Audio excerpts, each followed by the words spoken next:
We're live. All right. Yeah, I guess I'll do my usual duties. So, Scott's here. weird. Ah, that's okay. Um, welcome everybody to House Energy and Digital Infrastructure. I'm Representative Kathleen James from Manchester, and I'm sitting at the other end of the table because I'm about to do a bill intro. But anyway, why don't we go around the table and introduce ourselves, and I'm going to turn it over to Rep. Campbell. Okay. Everyone, Scott Campbell, representative from St. Johnsbury. Richard Bailey, Memorial 2. Chris Morrow, Wyndham, Windsor, Bennington. Michael Southworth, Caledonia. Kutcher Howland, Rutland 4. Garatory, Washington 2. Graham Kleppner, Chittenden 13, Burlington. Laura Civilian, Wyndham. And we'll go around the room and see who else. Hi, Zoe Thomas. I'm an intern for Senator Becca White. Thank you. And Ellen Jankowski, Office of Legislative Council. all right. Take it away. Go to James. All right. Thanks Supposed to say, for the record. Oh, that's right. I'm sorry. For the record, I'm Representative Kathleen James, and I'm here today. We have about 25 minutes. So I am here today to give a little bit of an introduction to H740, and we have Ledge Counsel coming up next who can answer, specific questions about the legal language. And we've got a bunch of witnesses coming in later today and later in the week to talk about some of the policy details. And so I wanted to, I guess I just tip you guys to the fact that we've got a lot of folks coming in who are going to be able to answer a lot of questions that we may have about this bill. And so I thought that I would start by talking about why I'm sponsoring this bill, why it's actually my personal top priority for climate action during this session, and why I think it matters so much. And as we often try to make sure we talk about the problem we're trying to solve. So I was going to wing it, and I sat down to jot a few notes, and I found that something just, I wrote something. So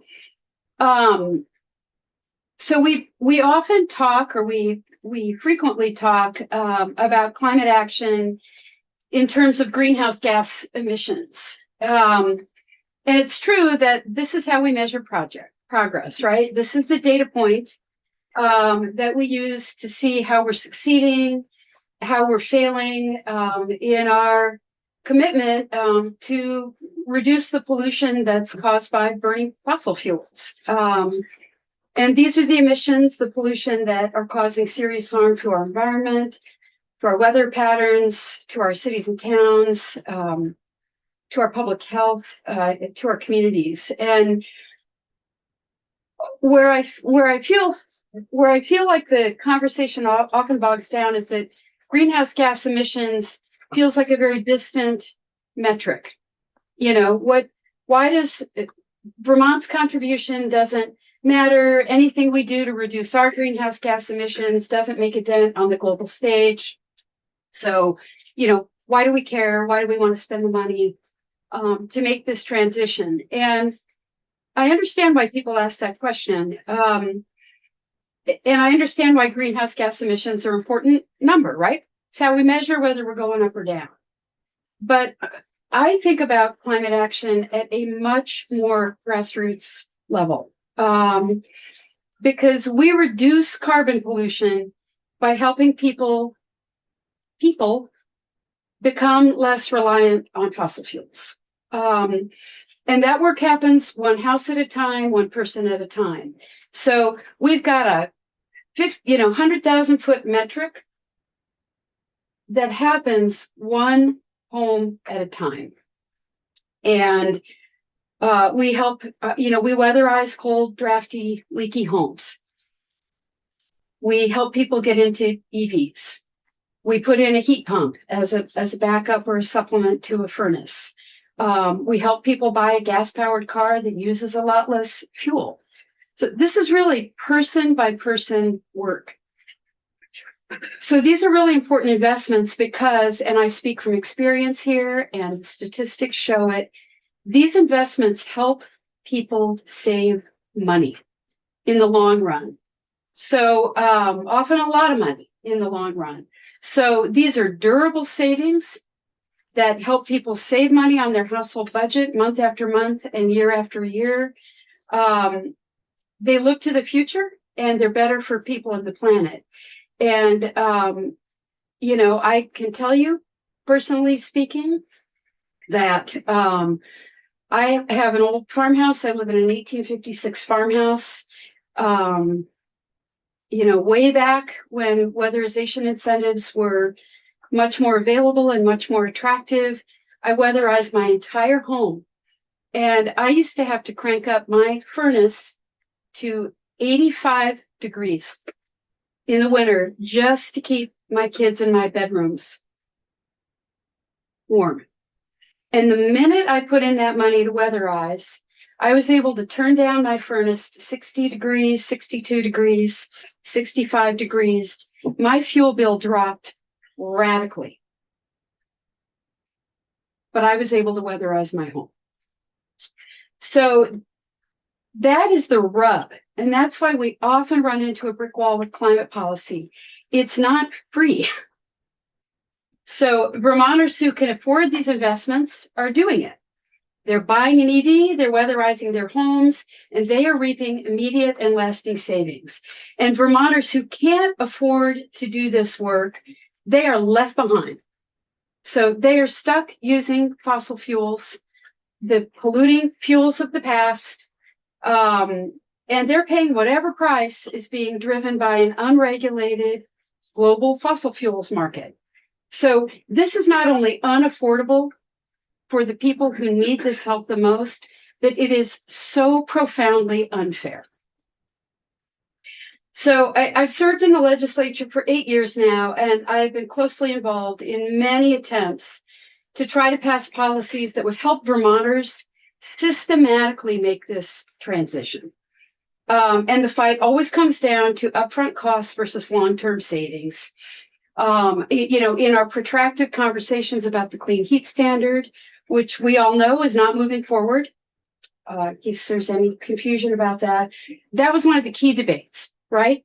Upfront costs versus long-term savings. Is this progressive? Is this helpful? Is it regressive? Does it help? Does it hurt? And one of the sticking points about that, you know, policy, which isn't happening, was that experts in state government, and in particular the Agency of Natural Resources, were concerned about the data. What is this going to cost? What are the benefits? So in this year's climate plan, and that's where my notes run out, in this year's updated 2025 climate plan, we have a proposed solution. And I got to tell you, if it is the smallest step that we could take this year to listen to what the folks on the climate plan are telling us, the climate plan passed with a near unanimous vote. There was only one dissenting vote, and yes, I've invited that witness in to talk to us. So we're going to hear all sides. But there was a near unanimous belief that we need better data in order to build effective, equitable, useful policies. So we will be hearing later from the Agency of Natural Resources. I want to talk about their signing statements, which all agree that we need a better reporting framework so that we can build better policy. So this bill, and this is going to be a perfect transition to Ledge Council, is pretty simple. The Agency of Natural Resources, in saying that this would be a foundational step, says, but you know what? We really need the legislature to just go the extra mile and pass a bill making it super clear that we have the authority to adopt these rules. So in this bill, we say, A&R, you have the authority to adopt these rules. They've asked for money. We're going to have to talk about the money. They've asked for what in this budget year, or maybe in any budget year, is a big ticket item. So I know we're going to want to talk about the costs. But that is the problem. I believe this is the solution. And I just want to reiterate that I feel like if we can't agree that better data is a step that we can all get behind. Maybe we're stuck. So I'm happy to. I have a Yeah. comment before we go to Helen, and it is that the question of whether we need better data reminds me exactly of a line from a columnist in what used to be called New England Builder.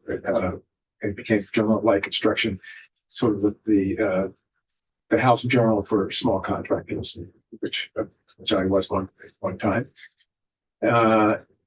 The columnist wrote about financial matters for small contractors, and I was always really interested in stuff because I'm not oriented towards finances. At least I didn't come from that part of the world. But anyway, what he said was he was arguing about the need for basic financial documents, an income and expense statement every month, a balance sheet every month. The balance sheets are kind of mysterious if you're not familiar with them. But what he said was, if you don't have these documents every month, you're flying blind and due for a crash landing.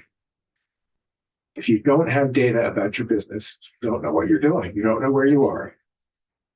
And this issue about obtaining data about where we are, how much we're using in fossil fuels, is just fundamental to where we are.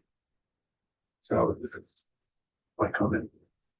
Absolutely. Yeah, I will just add that one of the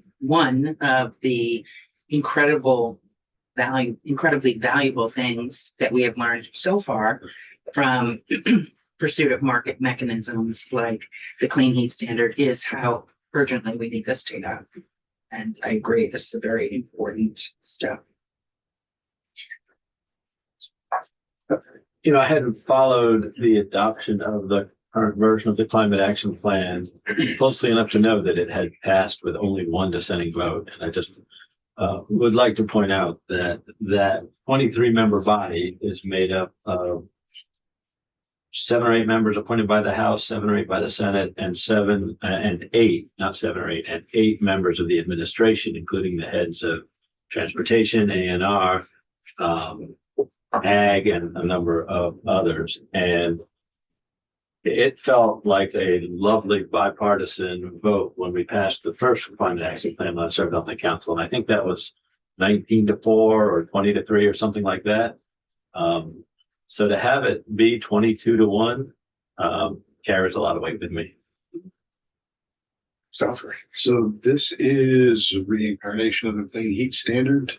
Oh gosh, not at all. But it touches on the registry and all that, which was part of that, right? Yeah, I just want to emphasize this is not even remotely a reincarnation of the clean heat standard. The clean heat standard was a proposed market-wide mechanism Trading credits. to trade credits. It was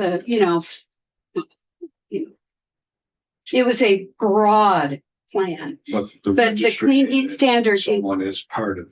yeah, the clean heat standard included as one component of it the establishment of a fuel dealer registry. And so that briefly got off the ground.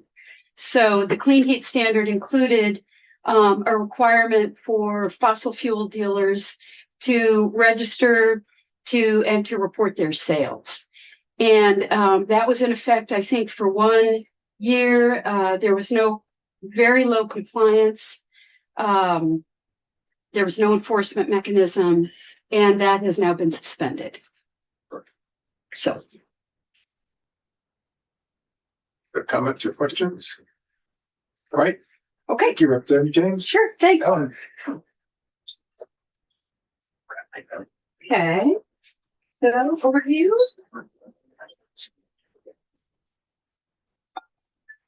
Helen Tchaikovsky, Office of Legislative Counsel. So I'm here on H 740. It is an act relating to the greenhouse gas inventory and registry. there is an existing greenhouse gas inventory and registry that the agency produces, agency of natural resources. They do it for every year, going back a number of years. It is a different registry from the fuel dealer registry under the Clean Heat Standard. This is an entirely different, long-standing program. So ANR has been gathering data from different sources currently under the existing greenhouse gas registry, and I'll walk you through some of the language on that. And it comes from a lot of different sources, including a lot of data from the federal government. And then they put that together to create the greenhouse gas inventory that does provide the information about the emissions in the state of Vermont based on a number of different data sources. So Section 1 amends the statute related to that, 10 VSA 582, greenhouse gas inventory. So the only part of the statute that is being amended right here is the rulemaking section. So the secretary, which is the secretary of ANR, may adopt rules to implement the provisions of this section and shall review existing and proposed international, federal, and state greenhouse gas emission reporting programs and make reasonable efforts to promote consistency among the programs established pursuant to this section and other programs, and to streamline reporting requirements on greenhouse gas emission sources. On to page 2. And nothing within this section shall limit the state agency from adopting any rule within its authority. So they've already had rulemaking authority on greenhouse gas emissions data as part of this registry that they have been doing for a number of years. This is adding new language on page 2 to be more specific about the rules they can adopt. So the secretary shall adopt rules that create a comprehensive greenhouse gas emissions reporting program that covers all sources of emissions, including fuel suppliers. Suppliers of transportation and heating fuel covered by the rules shall comply with requests from the secretary for information. The information collected shall at a minimum include the types and volumes of fuels sold by sector for transportation, residential, commercial, and industrial sectors by county. So ANR already had some authority related to their greenhouse gas inventory process that they've been doing. This is specifically directing that they adopt rules on comprehensive reporting requirements for suppliers of fuels. Section 2 is the session law provision of when they need to do this by. So this is on or before March 1, 2027. The Secretary of Natural Resources shall submit to the Legislative Committee on Administrative Rules proposed final rules for the greenhouse gas reporting as required in that section I just read you. And then there is an appropriation. And so as Representative James mentioned, this proposal is based on one of the recommendations of the Climate Council. They said that there needed to be these rules adopted. I think you heard a little bit from the Secretary of ANR earlier this session about it, but you will hear more from them coming up, including about this appropriation, which is an appropriation for this program that the Secretary put in their recommendation about these new rules. So at the bottom of page 2, section 3 is the appropriation. $800,000 is appropriated from the general fund to the Secretary of Natural Resources to be used to draft the greenhouse gas emission reporting rules, develop a greenhouse gas emission source database, and fund staff time on emission source data collection. So you will hear more from the Secretary about this proposal, but the plan, as it suggested here and in the climate action plan proposal, was that ANR create this new reporting scheme for greenhouse gas emission reporting from fuel suppliers. The agency will collect their data, establish this database, and then have that be available to provide more specific data on the greenhouse gas registry and inventory. And that is it. Effective date is on passage. I have a question. I know you and I've obviously talked about this during the drafting, but one, in helping me to understand, and I, still want to continue these conversations, but to deepen my own understanding. But in understanding, what's, different, better, more helpful about this reporting framework, than the greenhouse gas inventory, which I know you had mentioned is, and we're gonna, I think, learn a lot about that later, but you mentioned is heavily reliant on federal data sets, which are now changing, shifting, less reliable. This has us gathering our own data in state from our own sources. Okay, that's one thing I want to make sure I understand. And then to Rep. Southworth's question, the now suspended, not happening fuel dealer registry that we had proposed in the clean heat standard covered only the heating fuel.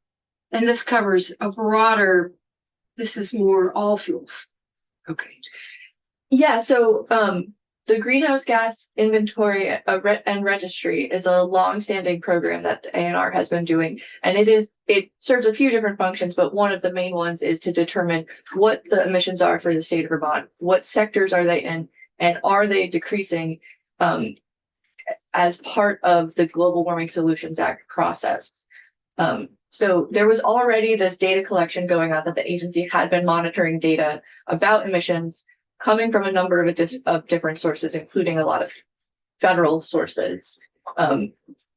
This is giving the secretary additional authority to require specific data for that registry, which is related to whether or not Vermont is meeting its Global Warming Solutions Act emission reductions.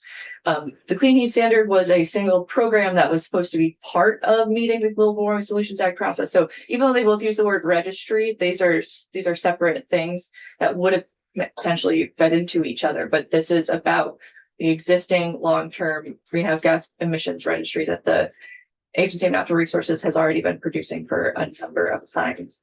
And this does cover fuels from the fuel suppliers, including transportation and heating fuels. The question is the existing registry the basis for assessing whether Vermont is meeting the requirements? Yes. Yes. And it's on a lag right now. I think you've heard this before, but ANR produces it, but it usually has a 2 to 3 year lag, or 18 months to 3 year lag, because they have to get the sources of data after that year ends, and then they work with the federal government and then compile the sources from other places as well to produce the greenhouse gas inventory. And they have staff that do that and do some calculations based on the data that they receive.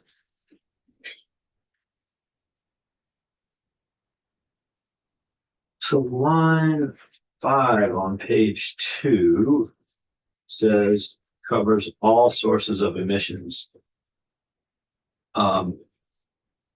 Is it our intent to include people's wood stove chimney emissions in this?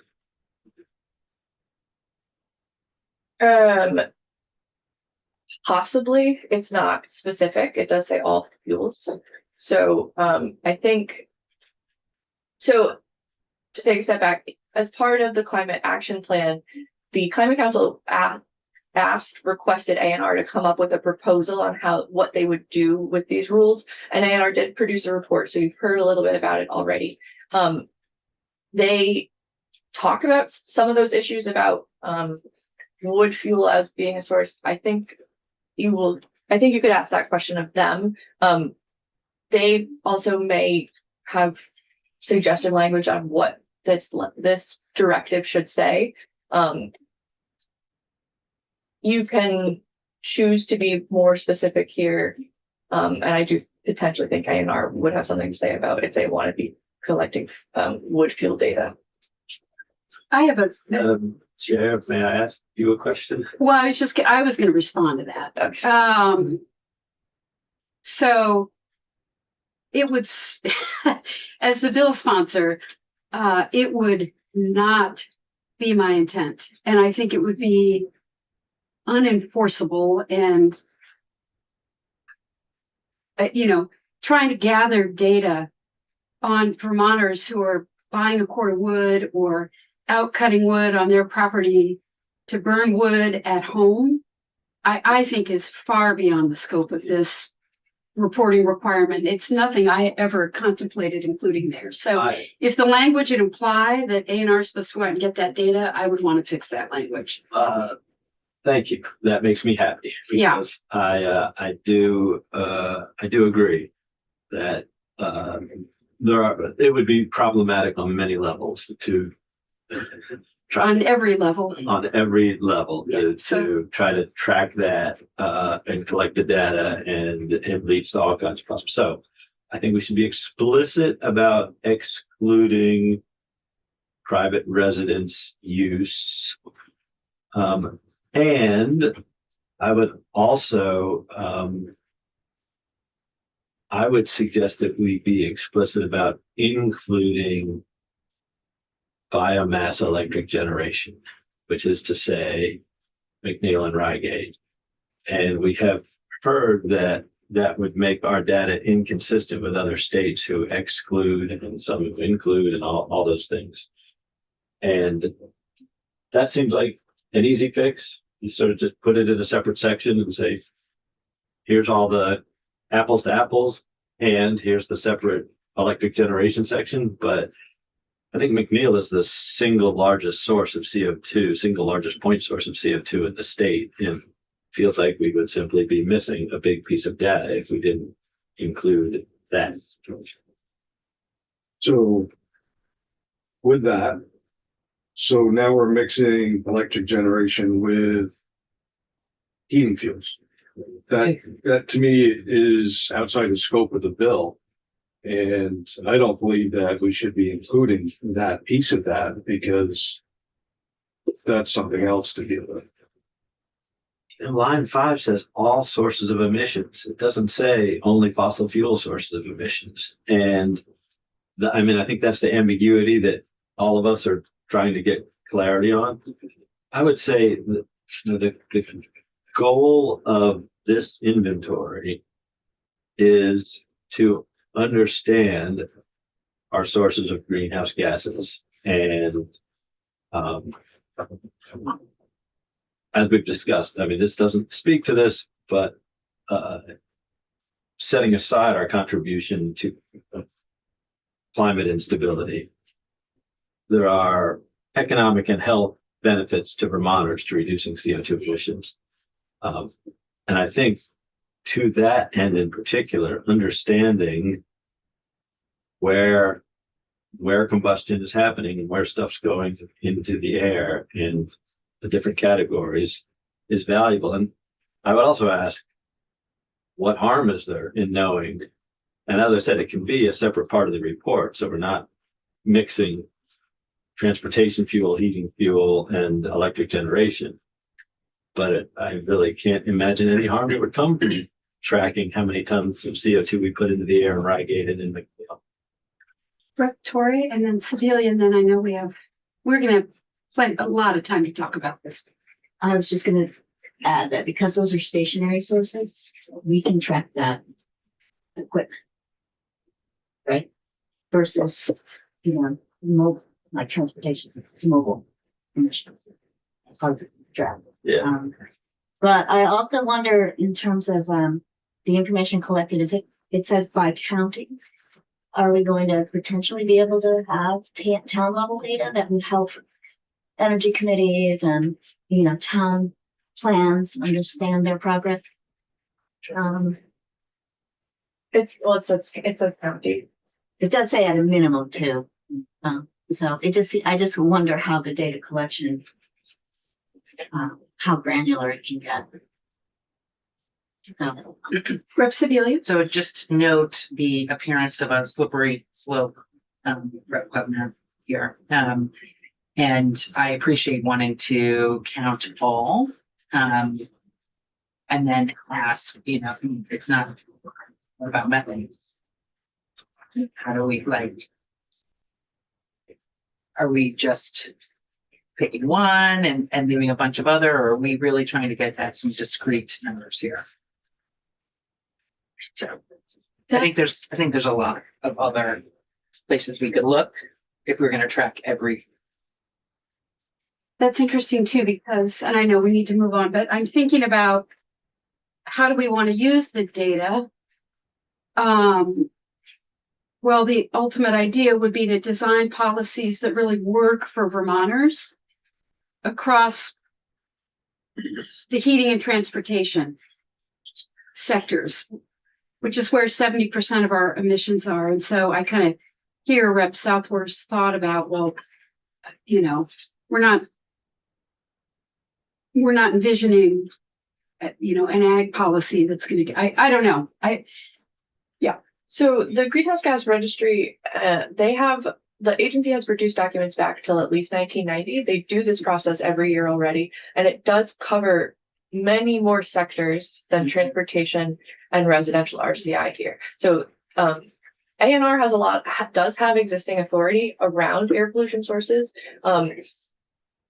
Point sources are under their permitting scheme, so they have that data already. So I think some of the stuff you were just talking about is already covered.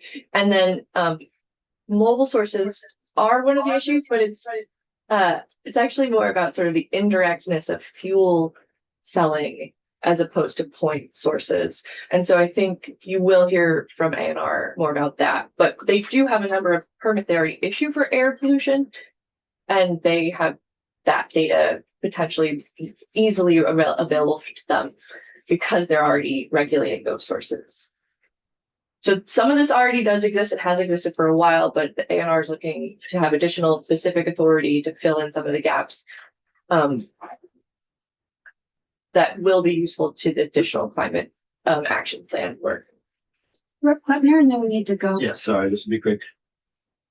Did you say they've been collecting and reporting since 1990? I believe on their website, the greenhouse gas inventory goes back to 1990. You don't know in what year they put that together, but you can hear from them. But which is to say it far predates the Global Warming Solutions Act. Correct. It did. Yes. Far predates that.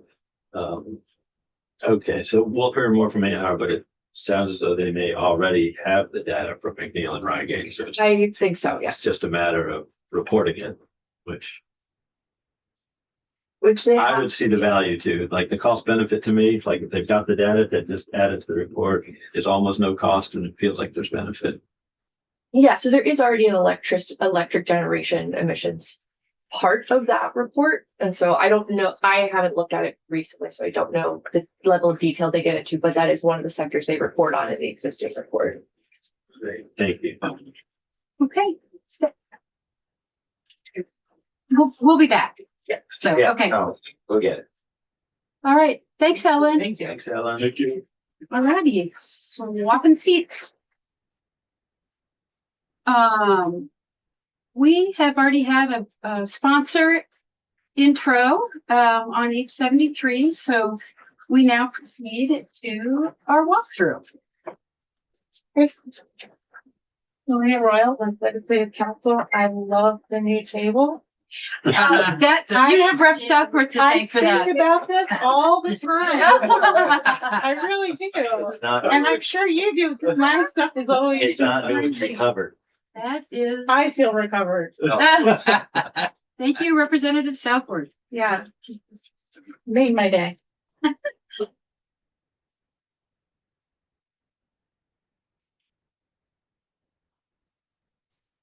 Okay, so again, Maria Royal with Legislative Council, and I know you already got an introduction to H753 by Representative Flore last week. So I don't want to repeat some of the things that were said, but at the same time, I do want to talk about the context only because there are some resources that are online that I just wanted to make you aware of. So big picture, the broader context, this has to do with affordability, energy burden on Vermonters, energy burden being defined as the percentage of household income that's spent on energy, typically electricity and heating. So one report I wanted to draw your attention to is Efficiency Vermont does an energy burden report. The last one came out in 2023. I believe they also include transportation costs as part of their energy burden. But that's now online. So if you want to get a better sense of how they determine the burden, relative to household income, I think they do it by town, maybe census block. So that information is there. And then in terms of looking at energy burden rates in the context of your climate energy goals, obviously pursuing some of those goals might result in capital investments and infrastructure to promote or facilitate renewable energy or to provide the power for electric vehicles, but that there are costs affiliated to achieving those goals, and those typically get folded into rates, which increase rates for ratepayers, leading to affordability issues and ultimately, some cases, disconnections. So really trying to align your climate energy goals with some understanding for the impact that it might have on some Vermonters. So, as you know, because this came up, in 2024, in Act 142, the legislature, you all asked PUC the question of should Vermont have a program to help reduce the energy burden on low and moderate income households. That report was filed with the legislature in December 2025. So just recently. Have you had a walkthrough of that report? We actually have. Fine. Yeah. You know all about it. It's on our website. We've had a good discussion Great. of it. Okay. And then the other report, I don't know, this is just something I came across that I found helpful. Exact same issue, looking at climate goals, energy burden, is from the Energy Action Network. They did a consumer protection report, and that was in 2024. So probably know about that already. And then finally, just so it's because it's on my mind about the resources, because we're going to talk about PUC Rule 3.300, which has to do with disconnections, residential utility services. That is also posted. So if you want to look at what the current rule is. And I'll also just mention with respect to that rule, it was last revised in 2024. There's not a rulemaking in process currently, but I understand Kathy, others may have some ideas for revising that rule. And of course, you can direct the PUC to revise the rule whenever you want. So that's mostly what I wanted to say, just to more for situational awareness. And just to make sure I understand the situational awareness. Yeah. So the disconnections are currently really governed by that rule, which was how and when they can happen. That's PUC rule thing 3.300, which was recently adopted, and this would propose asking them to update it further. Okay. Yes, recently revised. It had been I said adopted. adopted, I think I meant updated. Yeah, and actually that last revision came about through legislation. The concern there had to do with authorizing utilities to do remote disconnections. And also making sure utilities provide notice to the property owner. There's a tenant in the house not paying bills, so the landlord, property owner, property manager is aware of potential disconnections, particularly if that might cause freezing pipes or something like that. So that was what spurred the last rulemaking, which they did. So in looking at the bill, just walking through it, the short title is that may be cited as the Vermont Energy Equity Law. The first amendment is to section 209, subsection B of Title 30. This is a section of law that pertains to the general scope of the PUC's jurisdiction with respect to things such as rates, quality of service, reliability. So in that section, as you can see in subsection B, there's already a requirement that the PUC adopt rules, and this is where you get the rulemaking authority for the disconnection rule And in addition to disconnections, it has to do with when deposits are required, payments of any required deposit, returns of deposits, and that kind of thing. And then on line 7, regulate and prescribe reasonable procedures used by companies disconnecting or reconnecting services and billing customers. So the proposal is for the PUC to amend that rule as follows. And so subdivision A, as you know, this pertains to limiting disconnections if there's an immediate serious health hazard. If there's a member of a household that might be of some health risks if there's a disconnection. Under the existing rule, there is already an exception or a limit on disconnections if you have a physician's certificate explicitly saying that there is a potential health risk. That there are some time limitations. So I believe the certificate under existing rule cannot be for more than 30 days. It can be renewed once, but you can't have more than for 30 days. You can't have more than 2 consecutive months with no disconnection, and you can't have more than 3 months in a calendar year if you meet this standard. So the proposal here is to basically say that the certificate on line 16 shall remain in effect for the time period specified in the certification unless the commission rules otherwise. So leaving it more open-ended. And again, this would be something that would go through rulemaking consistent with this charge. And then also subdivision B, no gas, electric, or water utility may involuntarily disconnect service to any residential ratepayer during periods of extreme heat, as defined by the commission. And I know you're all aware of H88, which is a bill on your committee dealing with this subject. So looking at how I just did a quick search of how other states have dealt with the extreme heat issue, and typically there's temperature trigger. Usually it's between 95 and 100, but there are outliers. H88, I believe the temperature of 92 is the trigger. And also, some states just do if there's a heat advisory or warning in effect, and H88 has both, one or the other, if I remember correctly. And then at least one state does a seasonal ban, and that's Arizona. And it's like June through September, which is similar to what Vermont currently does for winter months. I think November through March or something like that.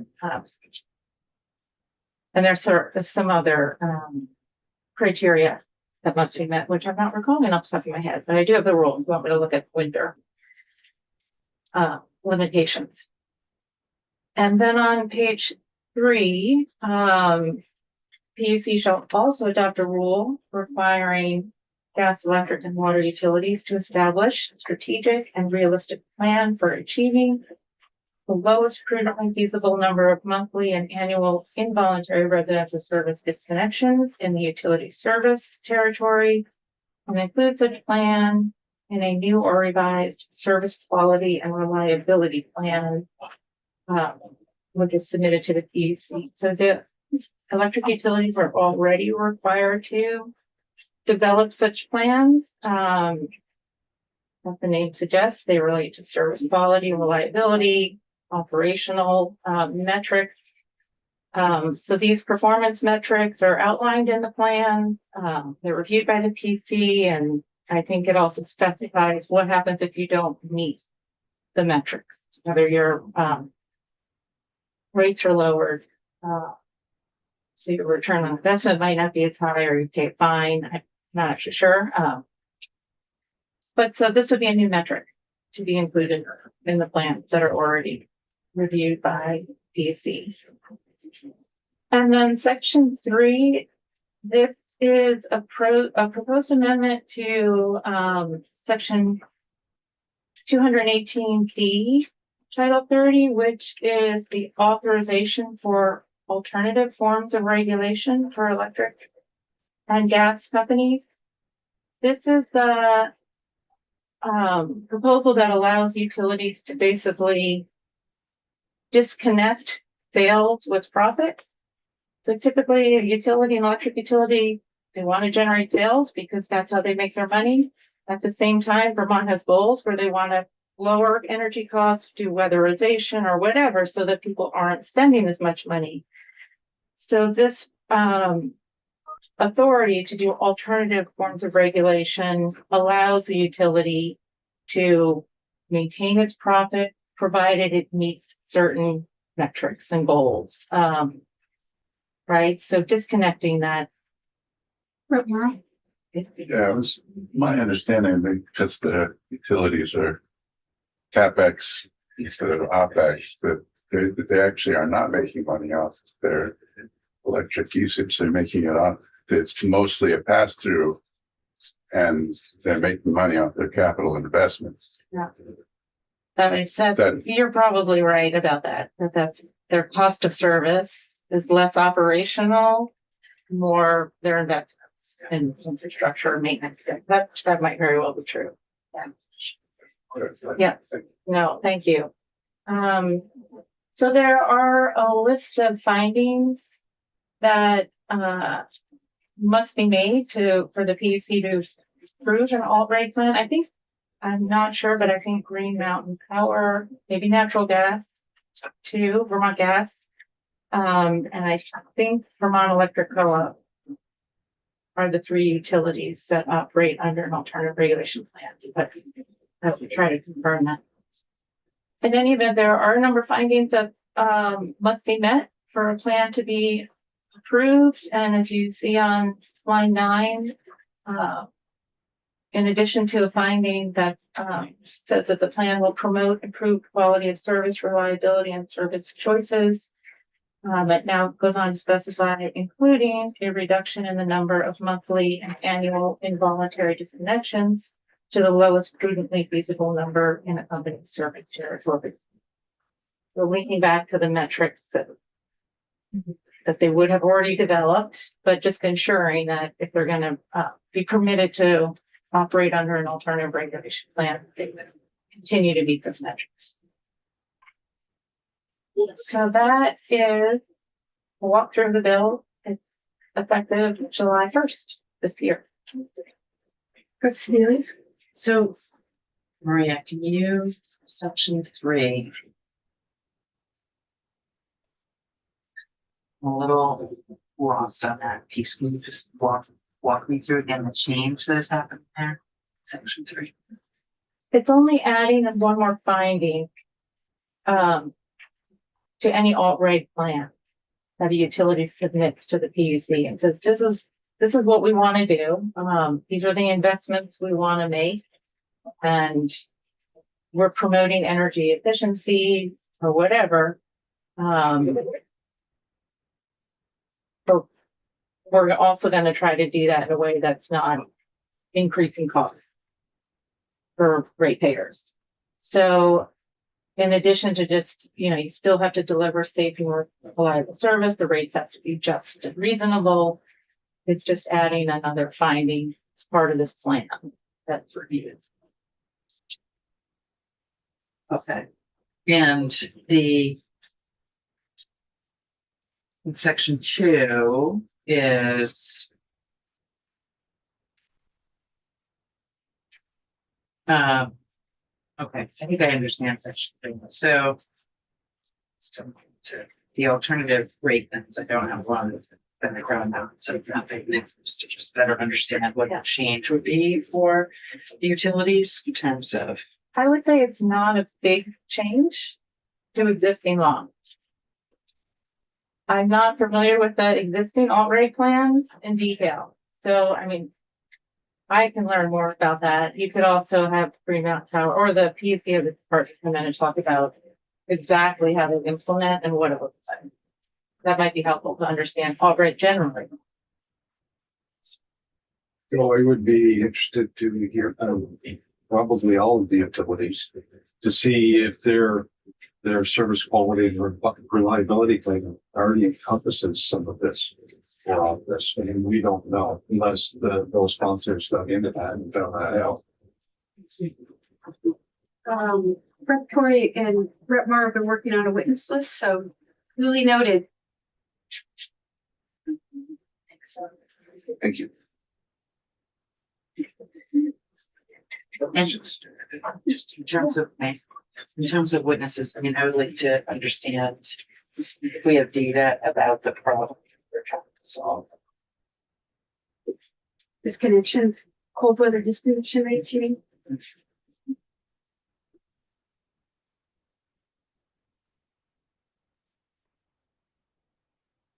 It's not just cold weather, electric disconnection. Yeah. Yeah, I think some of our witnesses today might be fine. And the only thing that, just related to that, I think in the governor's budget address, I don't know if this is accurate, but I think he talked about the disconnections increasing by a third or something along those lines. So there is data out there. But the department would better be able to inform you about that actually. Yeah, and so along with that, so if that's the problem we're trying to, if the problem that we're trying to solve is increasing disconnections, Decreasing disconnect, is that what you said? is the fact that there are increasing Oh, yeah, sorry. disconnections. Okay. Just like to understand more from the utilities, what is happening. That's just what's going on. Brett Clevin? Does anyone have a clear sense of clear definition of when it's okay to disconnect a customer and when it's not? There's sort of a not example in here when an occupant of the residence would suffer immediate and serious health consequences. I think everyone thinks it's fine to disconnect, someone who can afford to pay the bill and just chooses to preload. Go a few months without paying and get a bunch of notices, you get disconnected. Like that feels perfectly fine. There's a big gray area in between that I just don't have a clear view on. For instance, a family has a medical emergency that takes up all their cash, so they can't pay their electric bill that month, and they may recover. Now, the mortgage companies say, hey, if you're having trouble paying, let us know. We'll work out a plan. And I just don't know what to do with that in-between area where it's obviously okay to disconnect and obviously would be harmful to Vermonters to disconnect. And in between, there's this big gray area that I think I'd love to have more clarity on before we finalize this bill. Yeah, and I would just go along with that. My feeling is that the utilities already have something with this, and they work with their customers. I don't think they arbitrarily just go shut them off unless there's been issues. They haven't met whatever plan they put together. That's why I'd like to hear from them, just to make sure that what they do. And I'll just add, and thank you, Maria, for putting this in our folder. The rule that exists, 3.300, has a lot of detail about the current state. So it's 11 pages, but it's probably worth perusing, especially before we have the department. It's good. I know I haven't had a chance to read it yet, so. And we will be hearing from the consumer consumer assistance person, Carol Flint at the department on Friday. So our next folks are here. I'd like to go off live and take just a quick 5-minute break, truly 5-minute break, before we restart again. So if we could, thank you, Maria, if we could go off live. And